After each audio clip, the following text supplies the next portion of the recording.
నమస్తే, నేను మధు. పోలీసుల నుంచి తప్పించి తిరుగుతున్న ఎమ్మెల్సీ అనంతబాబు ఇప్పుడు లొంగిపోయారా? అసలు తాడేపల్లి ప్యాలెస్ లో ఏం జరిగింది? లొంగిపోవడానికి గల కారణాలేంటి? ఈ రోజు మనం తెలుసుకుందాం. ప్రస్తుతం మనతో పాటు ఉన్నారు సీనియర్ జర్నలిస్ట్ డివిఎస్ గారు. వారిని అడిగి మరిన్ని విషయాలను తెలుసుకుందాం. నమస్కారం సార్. నమస్తే సార్, నిన్న మొన్నటి వరకు తప్పించుకు తిరుగుతున్నారు, పోలీసులకు కనపడడం లేదు అన్న అనంతబాబు ఇప్పుడు ఉన్నట్టుండి లొంగిపోయారట. దాని వెనుక కారణం ఏంటి సార్? తాడేపల్లిలో ఏమైనా మంతనాలు జరిగాయంటారా? అంటే ట్రెజర్ హంట్ లాగా క్రిమినల్స్ హంట్ వేట నడుస్తోందా?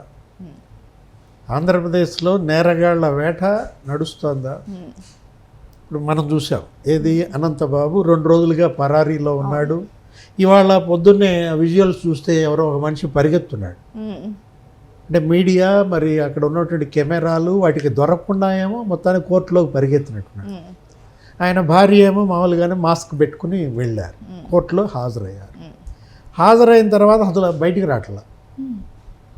బయటకు వస్తే అరెస్ట్ చేస్తారని కోర్టులోనే దాక్కున్నాడంట. ఒక 2 గంటలు బయటికి రాకపోతే బయట అతని కోసం వీళ్ళు వెయిటింగ్. అతను ఎప్పుడు బయటకు వస్తాడా అరెస్ట్ చేయాలని పోలీస్.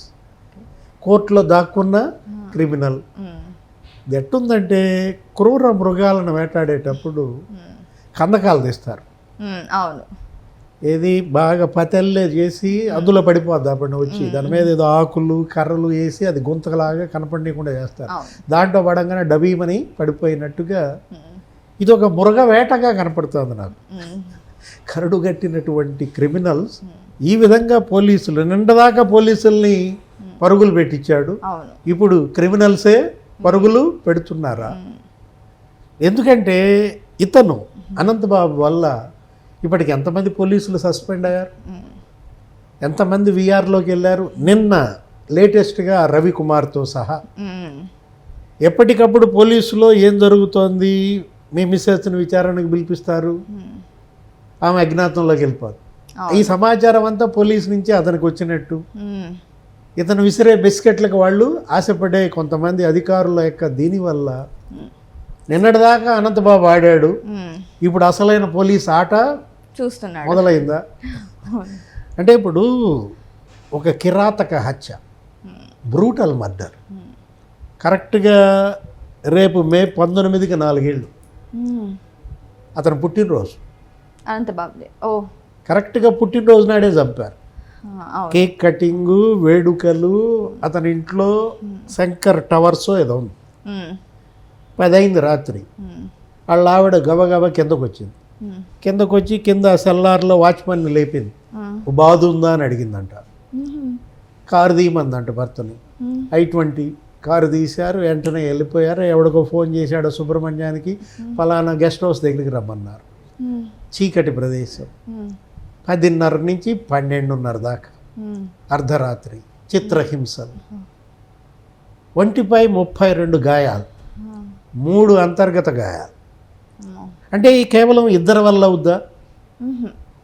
ఇతనేం పిట్టలా ఉంటాడు, వాడేమో మంచి దృఢకాయుడు. డ్రైవర్ సుబ్రహ్మణ్యం 26 ఏళ్లే, దళిత యువకుడు. ఈమె దుర్గా, లక్ష్మీ దుర్గా అలియాస్ రోజా. అంటే అక్కడ ఒక టీం పనిచేసింది. అక్కడ ఒక 5-6 ఇంకా క్రిమినల్స్ ఉన్నారు, లేకపోతే 32 గాయాలు కావు. అవును. ఆ బాడీని డోర్ డెలివరీ చేశారు వీళ్ళ కారులోనే. తీసుకొచ్చి 2 లక్షలు ఇచ్చాడంట. అసలు ఇది ఎందుకు జరిగింది? 20,000 కోసం జరిగిన మర్డర్ అని చెప్పారు. 50,000 ఇచ్చాడంట ఆ డ్రైవర్కి, 30,000 ఆయన తిరిగి చెల్లించాడంట, ఇంకా 20,000 ఇవ్వాలట. 20,000 కోసం జరిగే మర్డర్ అయితే ఆయన 2 లక్షలు ఇచ్చి బాడీని ఎందుకు ఇచ్చి వస్తారు సార్? దీని వెనక చాలా పెద్ద కారణమే ఉంటుంది. అది ఏంటి, ఏముంది, అది ఆ లో గుట్టు బయట పెట్టాలి. ఇప్పుడు 2 లక్షలు ఇచ్చాడు, 2.5 ఎకరాలు రాస్తానన్నాడు, ఇంకా ఉద్యోగం ఇప్పిస్తానన్నాడు తమ్ముడికి. ఇన్ని వాగ్దానాలు ఎందుకు చేయాల్సి వచ్చింది? అసలు ఎందుకు చంపారు? ఆ డ్రైవర్ సుబ్రహ్మణ్యం అతని దగ్గర వీళ్ళకి సంబంధించిన రహస్యాలు ఉన్నాయా? ఇతని మీద ఏదో రంగురాళ్ల వ్యాపారం అని, రోజు ₹1 కోటి కొట్టేవాడని, గంజాయి మాఫియా డాన్ అని, అడ్డతీగల వీరప్పన్ అని, ఇతని మీద ఉన్నటువంటి అక్కడ ఏది ఇది వాటికి సంబంధించిన ఆధారాలు ఉన్నాయని చంపారా? అసలు లేడీ ఇన్వాల్వ్మెంట్ ఎందుకుంది? లక్ష్మీ దుర్గకి అంత కోపం ఎందుకు వచ్చింది? ఆమెకు సంబంధించిన అంశాలు అతని దగ్గర ఏమైనా ఉన్నాయా? ఇవన్నీ ఇంకా లోతైన విచారణ సాగితే తప్ప బయటికి వచ్చే అవకాశాలు లేని పరిస్థితుల్లో అసలు పోలీస్ అధికారులు ఈ కేసుని ఎలా తప్పుదారి పట్టించారు, ఎట్లా అతనికి రక్షణ కల్పించారు. హైకోర్టు సీరియస్ అయింది. ఏంటి, ఎఫ్ఐఆర్కి ఛార్జ్షీట్కి పొంతం లేదు, ఛార్జ్షీట్కి శవ పంచనామాకి పొంతం లేదు. అసలు ఫోరెన్సిక్ సైన్స్ ల్యాబ్ దానికి పంపారు 13 సీసీ ఫుటేజ్లు. అక్కడ అమృత హాస్పిటల్ దగ్గర, ఆంజనేయ స్వామి గుడి దగ్గర, ఈ శంకర్ టవర్సు, ఆ ఎదురు టవర్సు, మొత్తం 13 చోట్ల సేకరించిన సీసీ ఫుటేజ్ పంపిస్తే ఏం జరిగింది, ఐజీ పాల్రాజ్ వీళ్ళు సరిగ్గా అస్పష్టంగా కనిపించిన కటింగ్ల వరకే పంపాడని, వీళ్ళ ముఖాలు కదలికలు స్పష్టంగా కనిపించేవి పంపలేదని ఫోరెన్సిక్ సైన్స్ ల్యాబ్కే తప్పుదారి పట్టించటం. ఏంటి ఆయన పైన చర్యలు ఏమున్నాయి? అప్పటి ఎస్పీ రవీంద్రనాథ్ ప్రవర్తన, ప్రెస్ మీట్లో ఆయన మాటలు ఇప్పటికీ వైరల్ అవుతున్నాయి. నిందితుడు అనంతబాబు గారు నేరాన్ని ఒప్పుకున్నారు, చంపినట్టుగా అంగీకరించారు, నిందితుడు అనంతబాబు గారు. అంటే ఒక కరుడుగట్టిన క్రిమినల్, ఒక కిల్లర్ ఎస్పీ అనంతబాబు గారు అనేది అసలు ఇవాళ వైరల్ అవుతారు. ఆ రోజు ఆయన ఏమని చెప్పాడు, ఏదో చిన్న ఘర్షణ, అరుచుకున్నారు, అనంతబాబు గారు తోశారు, ఈయన పడిన డ్రైనేజ్ ఫెన్స్ మీద పడ్డాడు, ఆ ఫెన్స్కున్న ఇనప రాడ్డుకి తల తగిలి పగిలింది, చచ్చిపోయాడనో చెప్పాడు. అంటే ఇన్ని కట్టుకథలు. మరి ఆ శవం పైన ఎర్ర మట్టి ఎక్కడి నుంచి వచ్చింది, ఇసుక ఎక్కడి నుంచి వచ్చింది, ఈ ప్రశ్నలకి వాళ్ళు మొత్తం బయటకు వచ్చింది. ఇక్కడ మనం అప్రిషియేట్ చేయాల్సింది ముప్పాళ్ళ సుబ్బారావు, పౌర హక్కుల సంఘం అడ్వకేట్. అతని పోరాటం, ఈ దళిత డ్రైవర్ సుబ్రహ్మణ్యం కుటుంబానికి అతను అండగా నిలబడిన తీరు అప్రిషియేట్ చేయాలి, అభినందించాలి. ఆయన పోరాటమే ఇవాళ ఇతని అరెస్ట్. సార్, అంత ఈజీగా ఎలా దొరికిపోయారు సార్ అనంతబాబు గారు? ఎందుకంటే నిన్న మొన్న చూస్తే చాలా కష్టం మీద పరారీలో ఉన్నారు, కనపడడం లేదు, అవి అని వార్తలు వచ్చాయి. కానీ ఇంత ఈజీగా కోర్టులో ఎలా దొరికిపోయారు సార్? దొరికిపోవాలా, లొంగిపోయాడు, తెలివిగలాడు. దొరికితే పోలీసులకు ముందు గనక దొరికితే మరి మామూలు చుక్కలు చూపిస్తారని పారిపోయాడు.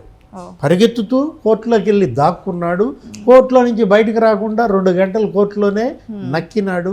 అంటే ఇక్కడ ఏంటి, నిన్న మొన్న మనం చూసాం సాక్షుల్ని బెదిరించటం, అవును, ప్రలోభ పెట్టడం, చంపేస్తామని బెదిరించటం, 3 లక్షలు మాట్లాడుకుని వాళ్ళ 4గురికి ₹1,00,000 అడ్వాన్స్ బలవంతంగా చేతుల్లో పెట్టారని ఆ విషయం తెలిసింది సుబ్రహ్మణ్యం తమ్ముడు నవీన్. వెంటనే పోలీసులకు చెప్పటం, రెడ్ హ్యాండెడ్గా వాళ్ళని పట్టుకోవటం.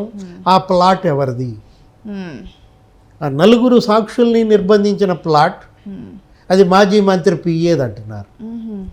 కన్నబాబు పిఏదని ఇవాళ మీడియాలో కథనాలు.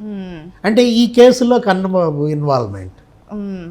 నిన్నటిదాకా ద్వారంపూడి చంద్రశేఖర్ రెడ్డి ఇతనికి గాడ్ ఫాదర్, గాడ్ బ్రదర్ ఏదో అన్నారు. అంటే ద్వారంపూడి చంద్రశేఖర్ రెడ్డికి అనంతబాబుకి ఉన్న సంబంధాలే. అక్కడ గోదావరి జిల్లాల్లో, కాకినాడలో వీళ్ళంతా ఒక మాఫియాగా ఏ విధంగా ప్రజలను భయభ్రాంతులకు గురి చేశారు. అక్కడ ఎవరు ఎమ్మెల్యేగా గెలవాలన్నా ఇతనే. చివరికి ఆ గెలిచిన ఎమ్మెల్యే వంతా రాజేశ్వరి, ధనలక్ష్మి, వాళ్ళ ఏటీఎం కార్డులు కూడా ఇతని దగ్గరే. అదేంటి సార్, వాళ్ళకు వచ్చే జీతం కూడా ఇతని దయాదాక్షిణ్యాలే.